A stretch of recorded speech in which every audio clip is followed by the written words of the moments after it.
کیا آپ جانتے ہیں کہ لیلا خالد کون تھی؟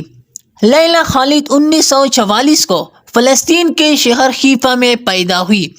انہوں نے بچپن ہی میں فلسطین کی آزادی کی تحریک میں شمولیت اختیار کی تھی اور دیکھتے ہی دیکھتے وہ ایک متحرک کارکن بن کر سامنے آئی۔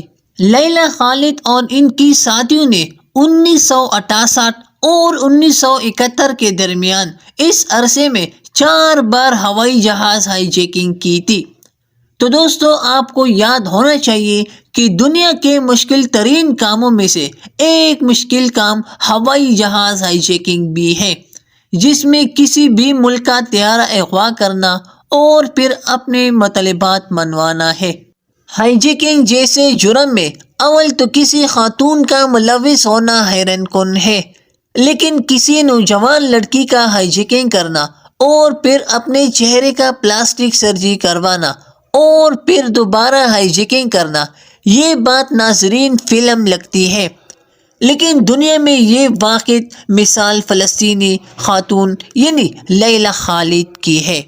فلسطین لبریشن فرنٹ میں شمولیت کے بعد انہوں نے پہلا جہاز 29 اگست 1964 کو ہائی جیک کیا۔ یہ جہاز اٹلی سے اسرائیل کے دارالحکومت تل ابیب جا رہا تھا۔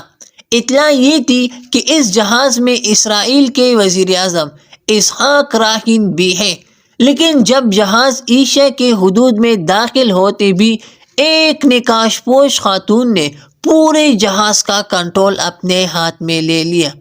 یہ نقاب پوش خاتون کوئی اور نہیں بلکہ فلسطین لبریشن فرنٹ کے رہنما لیلا خالد تھی۔ اس نے پائلٹ کو حکم دیا کہ فلسطینی شہر حیفا سے پرواز کرتے ہوئے جہاز کا رخ دمشق کی طرف موڑو۔ لیلا خالد اور ان کی ساتھی بموں سے لیس تھے، چنانچہ پائلٹ نے حکم کی تعمیل کرتے ہوئے جہاز کو دمشق کی طرف موڑ لیا، مسافروں کو یرغمال بنا کر فلسطین کی آزادی کا مطالبہ کیا۔ پوری دنیا کی توجہ فلسطین پر اسرائیلی مظالم کی طرف مبذول ہوئی۔ مذاکرات شروع ہوئی۔ مذاکرات کے بعد اسرائیلی جیلوں میں فلسطینی قیدیوں کی رہائی اور ہائی جیکرز کی بحفاظت واپسی پر یرغمالیوں کو رہا کیا گیا۔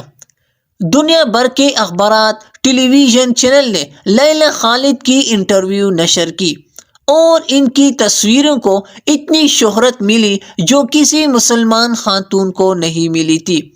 مقبولیت کا یہ حال تھا کہ یورپ میں رہنے والی لڑکیوں نے اس کے اسکار کو اپنا فیشن اپنایا۔ تو ناظرین، عظیم ماؤں کی عظیم جنے ہوئی بیٹے اور بیٹیاں ہوتی ہیں جو حضرت خولہ رضی اللہ کی یاد تازہ کرتی ہے۔